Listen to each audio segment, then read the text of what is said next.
नमस्कार मित्रांनो, आज या मालिकेमध्ये आपण पाहणार आहोत की तिलोत्तमा तिच्या आईविषयी सांगत असते आणि तिलोत्तमा म्हणते आमच्या सुखासाठी बाबांनी एक निर्णय घेतला होता आणि फायनली तो दिवस उजेडलाच की आमच्या सावत्र आईची सावली आमच्या अख्ख्या कुटुंबावर पडली। तेव्हा तिलोत्तमाला आता आठवायला लागलेलं असतं की ते तिघेही बहीण भावंड घरामध्ये खेळत असतात आणि काका काकू असतात। ते म्हणतात, अरे शांत बसा, आज कोण येणार आहे तुम्हाला माहिती आहे का? ते अगदी म्हणतात की कोण येणार कोण म्हणून उभे राहून बघतात तर दारामध्ये आई आणि बाबा म्हणजे सावत्र आई असते आणि त्यांचे बाबा दारात उभा राहिलेले असतात। बाबाने त्यांच्यासाठी सावत्र आई आणलेली असते। लग्न वगैरे करून अगदी दारामध्ये ते दोघेही उभे असतात। ते मावशी असतात, त्या म्हणतात ग्रहलक्ष्मी आली बरं घरात, आता पुन्हा घराला घरपण येणार बघा।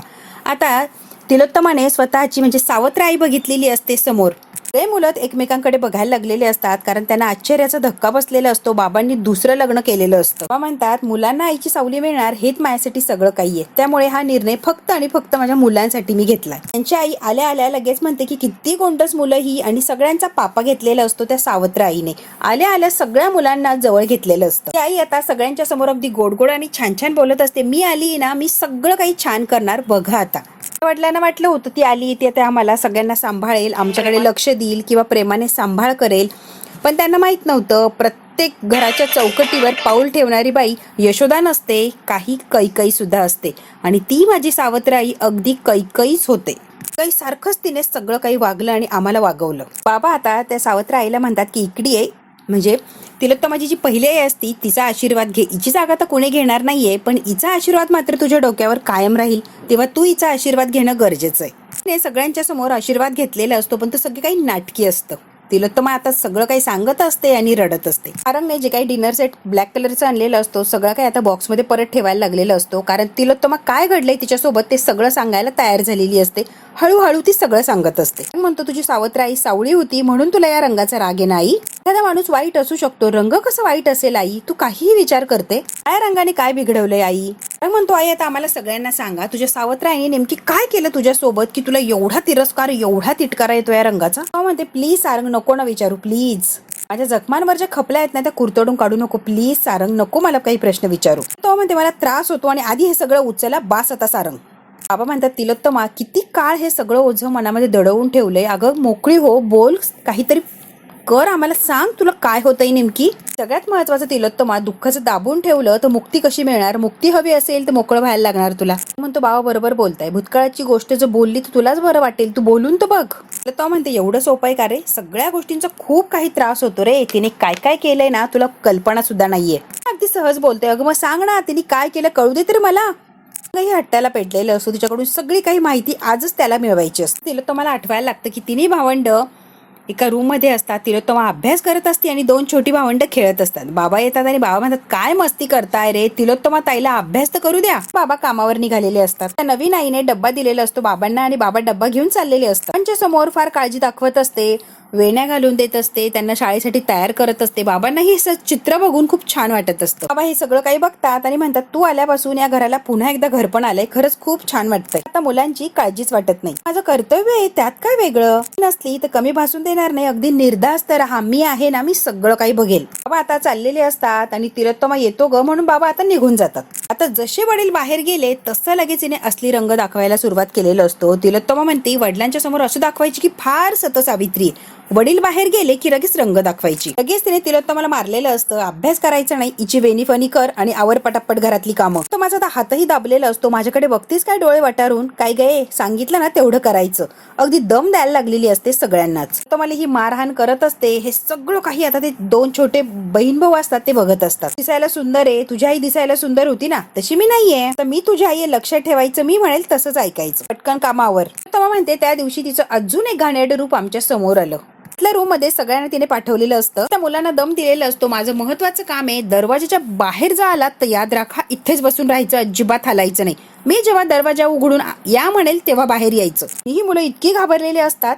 थोड्या वेळाने बाहेरून एका पुरुषाचा आवाज यायला लागला। आता तिच्या मित्राला बोलवलेलं असतं आणि ते दोघं मस्तपैकी गप्पा मारत असतात, हे आता तिलोत्तमाने ऐकलेलं असतं। तेव्हा म्हणते माझी बहीण भाऊ लहान होते, त्यांना काही कळत नव्हतं, पण मला मात्र त्या गोष्टीचा अर्थ चांगलाच कळत होता, अगदी संताप होत होता आणि बाबांच्यासाठी वाईटही वाटत होतं। तिलोत्तमा म्हणे बराच वेळ तिथे दरवाजा बंद होता, नंतर बऱ्याच वेळाने तो माणूस निघून गेला आणि ती आतमध्ये आली आणि मग तिने धमकावलं, याच्यातली एक जरी गोष्ट तुझ्या बापाला सांगितली तर बघा तुझे 2 लहान भाऊ आणि बहीण आहे ना त्यांना जीवे मारून टाके ना. त्यामुळे तुझ्या बापाला काही एक सांगायला जायचं नाही. तिने धमकवलं आणि तिलोत्तमा म्हणे नंतर सगळं काही नॉर्मल झालं.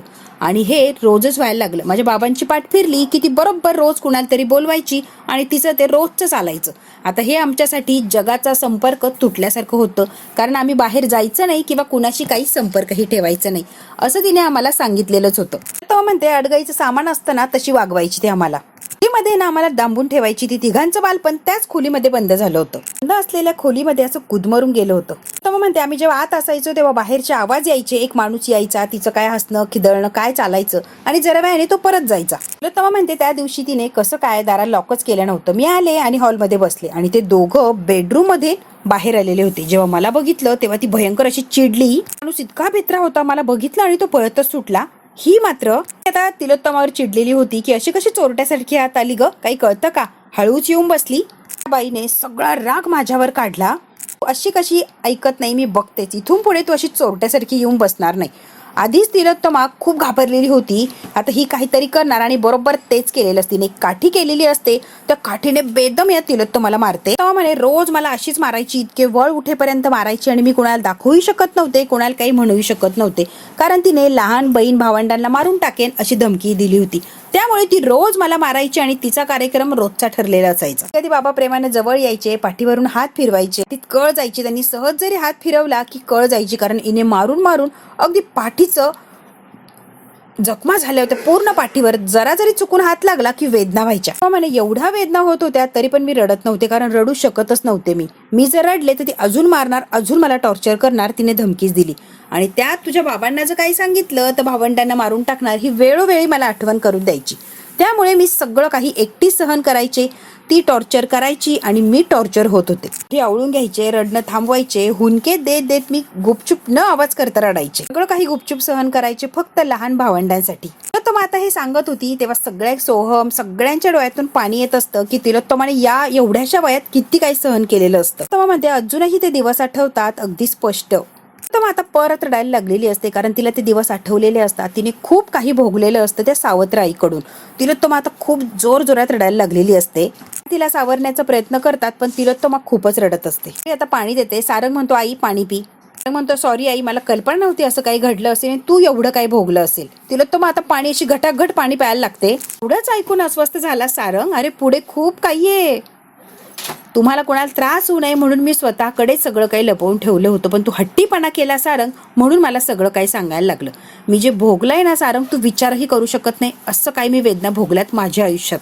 फक्त सुरुवात आहे, मी जी काय सांगते ना ही फक्त सुरुवात झाली होती. आहे का ताकद पुढे ऐकायची, ऐकायचंय का.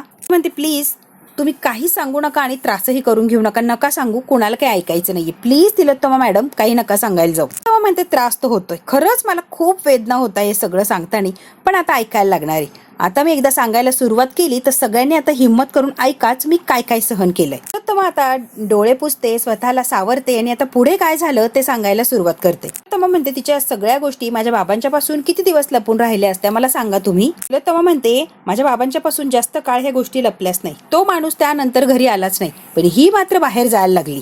रोज बाहेर जायची ही. तिचं बाहेर जाणं माझ्या बाबांच्या पासून काही लपलं नाही. बाबा लवकर घरी आलेले असतात आणि बाबा विचार करतात मुलांकडे लक्ष द्यायचं सोडून ही कुठे गेली, मी इतका वेळची वाट बघतो ही घरीच नाही आली अजून. नंतर ती बराच वेळाने आलेली असते तेव्हा बाबा म्हणतात अगं कुठून येतेस तू. घाबरलेली असते बाबांना बघून आणि मी मावशीकडे गेली असं खोटं सांगते. मावशीकडे होते ना म्हणून यायला उशीर झाला. बाबा म्हणतात ठीक आहे. आता बाबांनी एवढं काही तिला विचारलेलं नसते. आता तिच्याकडे तिलोत्तमाकडे रागाने बघते आणि काही सांगितलं का म्हणून विचारते.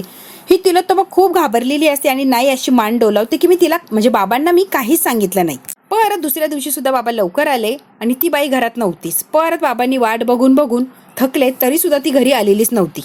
तर म्हणे दुसऱ्या दिवशी पण तिने तेच नाटक केलं आणि तेच सगळं सुरू केलं. आता मात्र बाबांचा संयम सुटला आणि बाबांनी तिला काय चाललंय ग रोजचं, कुठे जाते तू मुलांना एकट्याला ठेवून, त्यांची जबाबदारी आहे तुझ्यावर आणि त्यांना एकट्याला सोडून कुठे फिरतीस. बाबांनीही तिला आता प्रश्न विचारले. तिलोत्तमाला तिने परत खुणावलेलं असतं काही सांगितलं का. तिलोत्तमा बिचारी घाबरलेली असते. ती परत म्हणते मी काहीच सांगितलं नाही. बाबा आता तिचा हात धरतात, तिला ओढत ओढत आतल्या रूम मध्ये घेऊन गेलेले असतात. आता तिला जाब विचारत असतात की अशी का वागली, जरा पण लाज वाटली नाही का, तू बाहेर जाऊन काय काय धंदे करते ना, सगळं काही मला कळालंय, लाज नाहीये का ग. आता या छोट्याशा तिलोत्तमाने दार उघडून असं ऐकत असते किंवा बघत असते यांचं नेमकी काय चाललंय. बाबा तिला म्हणले होते की तुझ्यासाठी काय केलं नाही मी, सगळं काही तुला दिलं आणि शेवटी तू काय केलं, मला धोका दिला. फार बिचारी झालेली असते बाबांच्या समोर आणि खरंच मी असं काही केलेलं नाहीये, ती कबूलच करत नाही. पण बाबांना कळालेलं असतं की ती अशीच वागते म्हणून. लहान मुलांची तरी दया यायला हवी होती ग, का असं वागलीस. बाबांनीही तिला चांगलाच जाब विचार. गैरसमज नाही, सगळं काही कळलंय मला, खूप सहन केलं मी, पण आता संयम संपलाय. तेव्हा म्हणे खूप पाताळ यंत्री असतात अशा बायका. त्या खोली जो तमाशा झाला ना, वडिलांचा संताप एकीकडे आणि दुसरीकडे तिचं नाटक सुरू की पश्चाताप झालाय वगैरे वगैरे, सगळं काही ती नाटक करत होती. त्यांच्या पायाशी बसून सतत रडत होती, कळवळून कळवळून मी काहीच केलं नाही, मी असं काही करणार नाही. सगळं काही ते बाबांना इमोशनल करण्याचा प्रयत्न करत होती. फार तिने नाटकं लावली होती. हळूहळू तिने नाटक करून करून माझ्या बाबांचा विश्वास संपादन केला. बरोबर तिने बाबांना जाळ्यात अडकवलं आणि तिने काहीच केलं नाही असं बाबांना तिने बरोबर दाखवलं. त्यांची गोड गोड गोड बोलून तिनं सगळं काही नीट करायला लागली. ती कसं करायला लागली, काय करायला लागली, का करत होती, काहीच मला माहित नव्हतं. बाबा सुद्धा तिच्यावर विश्वास ठेवायला लागले की ती चांगली वागली आहे, सुधारली आहे, आता सगळं काही छान चाललंय. बाबांनीही अगदी बिंदास तिच्यावर विश्वास ठेवला. सगळं काही छान असं चाललेलं होतं. एक पॉइंट असा आला की बाबांनी तिचे सगळे बँक अकाउंट तिच्या नावाने केले, काही सेव्हिंग होतं तिच्या नावाने केलं, तिजोरीच्या चाव्या सुद्धा तिला देऊन टाकल्या. बाबांकडे काही जमापुंजी सगळं काही जे होतं ते डायरेक्ट त्या बाईला दिलं. अशी काय तिने बाबांवर जादू केली की बाबांना कळालंच नाही बाबा काय करताय, आणि का खोटारड्या फ्रॉड बाईवर बाबांनी विश्वास ठेवला. सगळं काही ती छान वागत होती, गोड गोड बोलायला लागली होती. सगळं काही बाबांचे जे होतं ते तिला मिळालेलं होतं. माझ्याशी पण छान गोड अशी वागायला लागली होती. एक दिवस तो आलाच, ज्याची वाट बघत होते मी किंवा ज्याची कल्पना होती असं काहीतरी करणार, बरोबर तो दिवस उगवला आणि आमच्या सगळ्यांच्या आयुष्यात तिने आमच्याकडचं पैसा, अडका, सोनं नाणं, मुलांसाठी जमा केलेली सगळी जमापुंजी सगळं काही तिने गोळा केलं, येऊन त्या माणसाबरोबर फरार झाली. तिने आमचा कुणाचा, बाबांचा कुणाचाच विचार केला नाही. तिने फक्त स्वतःचा विचार केला आणि तिथून जी ती पळाली ती पळालीच. तेव्हा बाबा आले घरी, बाबांनी सगळं काही बघितलं. तिथं घरात नव्हतीच, पण बाबांनी सगळं कपाट वगैरे सगळं चेक केलं. तिने एकही छदाम तिथे घरात ठेवला नव्हता. सगळं घेऊन ती लंपास झाली होती. बाबांनी अगदी डोक्याला हात लावला आणि बाबा आता जोर जोरात रडायला लागले. बाईने त्यांना अगदी देशोधडीला लावलं होतं. पूर्ण बाबांना रिकामं केलं होतं. अगदी वेळ लागावी अशी अवस्था झाली होती बाबांची. क्षणी त्यांना माझ्या गेलेल्या आईची आठवण झाली आणि लगेच तिच्या फोटोच्या जवळ जाऊन ते माफी मागायला लागले की मी दुसरं लग्न करायलाच नको होतं. त्या जाऊन भेटायची तीव्र इच्छा झाली असणारे बाबांना आणि त्या क्षणी बाबांच्या छातीत दुखायला लागलं आणि तिच्या फोटोच्या खाली बाबा पडले. त्या क्षणाला बाबा आम्हाला कायमचं पोरकं करून आमच्या आयुष्यातून सोडून गेले. मी इतकी छोटी आणि माझ्यापेक्षाही 2 लहान भावंड आणि त्या क्षणाला बाबा निघून गेले. बाबाला तो धक्का अजिबात सहन झाला नाही.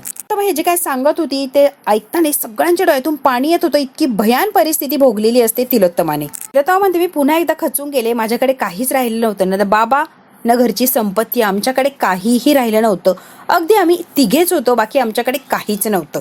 जेवढं काही होतं ती बाई घेऊन पळाली आणि आमचे बाबा सुद्धा देवा घरी गेले. म्हणते तसं करून चालणार नव्हतं ना, मला तर खंबीर राहायला लागणारच होतं ना. भावंडांच्यासाठी मला उभं राहणं गरजेचं होतं. माझ्या भावंडांची जबाबदारी माझ्या एकटीच्या खांद्यांवर होती आणि त्यांना सांभाळणं माझं कर्तव्य सुद्धा होतं. तर म्हणते स्वतःच्या पायावर उभी राहिली, कामं शोधली, वेगवेगळ्या नोकऱ्या केल्या, मला जमल ते मी करत राहिले. पैसे कमवायला लागली, भावंडांची शिक्षणं केली, मेहनत केली, त्यांनाही सांभाळलं आणि मी स्वतःलाही सावरलं. सगळं काही मी एकटीने सगळं पार पाडलं. लग्न लावून दिली, सेटल केलं, त्यांना शिक्षण केलं, नोकरी, लग्न, सगळ्या काही बाबांनी ज्या जबाबदाऱ्या करायला हव्या तर मी एकटीने केल्या, मोठी बहीण या नात्याने. त्यानंतर कुठेतरी मी श्वास घेऊ शकले किंवा मी शांत झाले. मी कुठे शांत झाले किंवा श्वास घेऊ लागले, मग माझ्या आयुष्यात भला माणूस आला माझ्या आयुष्यात. मग माझे लग्न झालं तुमच्या बाबांशी आणि मग पुढचं तर तुम्हाला माहितीच आहे सगळं. तेव्हा म्हणते तुमच्या बाबांनी माझी खूप काळजी घेतली आणि माझ्या भावंडांची सुद्धा खूप जीव लावलं. सगळ्या काही जबाबदाऱ्या तुमच्या बाबांनी त्याच्यानंतर पार पाडल्या. मग मी मात्र मोकळी झाले, तेही कायमची. हा भला माणूस माझ्या आयुष्यात आला आणि माझं आयुष्यच बदलून टाकलं. तर सारंग इमोशनल झालेलं असतो, सगळेच रडत असतात. जे तिलोत्तमा सांगत असते ते ऐकून, आई तू एवढं काही सहन केलं असेल, खरंच आम्हाला कल्पना नव्हती. आय एम सॉरी, तुला हर्ट करण्याची अजिबातच इच्छा नव्हती, पण तू का असं करती हे आम्हाला जाणून घ्यायचं होतं. तर म्हणते सारंग तू कल्पनाच करू शकत नाहीये मी काय काय सहन केलंय. नाही करू शकत कल्पना, तू किती जरी विचार केला तरी तिथपर्यंत तू जाऊ शकत नाही, इतकं काय मी सहन केलंय सगळं. तिच्या रंगाचा काही प्रॉब्लेम नव्हता रे. रंग कसा असणं हे माणसाच्या हातात तर नसतंच ना सारंग. तिला मात्र गोरी माणसं नाही आवडायची. ती सावळी होती त्यामुळे तिला सुंदर गोरी माणसं अजिबात आवडायची नाही. तर लोक बघितले की तिची तळपायाच्या मस्तकात जायची, ती रागराग करायची, मारहाण करायची. वागण्या बोलण्यावरून पावलं पावली आम्हाला कळायचं की माझी आई खूप सुंदर होती, त्यामुळे आम्ही सगळे एका चढी एक सुंदर. आई सुंदर होती, कायमच तिला प्रॉब्लेम, ती टोचून बोलायची कायम. कुठेतरी ना मी माझ्या आई सुंदर असल्याचा, तिच्या त्या रंगाचा आणि तिच्या त्या वागण्याचा कुठेतरी मी मेळ घालत गेले. आणि मग मला कुठेतरी जाऊन शेवट कळालं, समीकरण माझ्या डोक्यात अगदी पक्क बसला, एकदम पक्क. मग माझ्या डोक्यात आलं की तो रंग किंवा त्या रंगाची माणसं म्हणजे वाईट. काळा रंग म्हटला की वाईट, सगळं काही वेगळंच आणि विचित्र. मग तो रंग मला आयुष्यातच नको. त्या रंगाने माझ्या सगळं आयुष्य बर्बाद करून टाकलंय, तो रंग कशाला हवा. म्हणून मी एक वेगळाच विचार करायला लागले, एक समीकरणच जुळलं माझ्या डोक्यामध्ये त्या रंगाविषयी.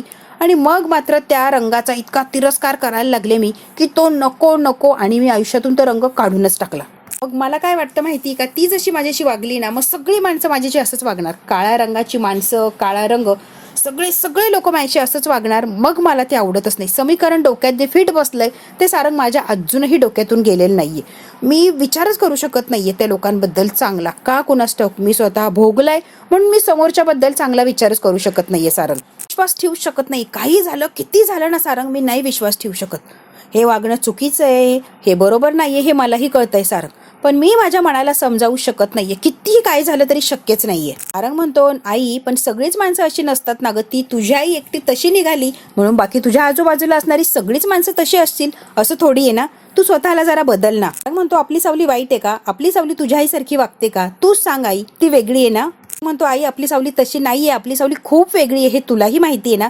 तिलोत्तमा आता सावलीकडे बघायला लागलेली असते. आई, तिने या घराला, या घरातल्या माणसांना कितीतरी वेळा संकटातून बाहेर काढले.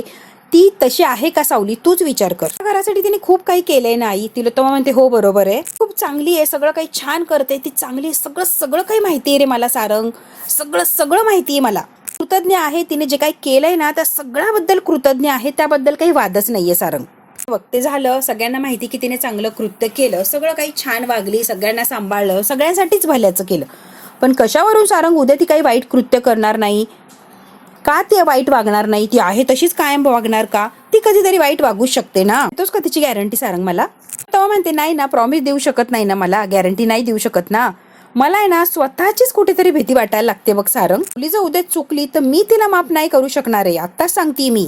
माझा प्रॉब्लेम आहे, मला कळतंय, मी आधी भोगलंय म्हणून त्याविषयी मी रागराग करते. आणि सावली जर उद्या चुकली तर मी तिला माफ करणार नाही, हेही मला कळतंय.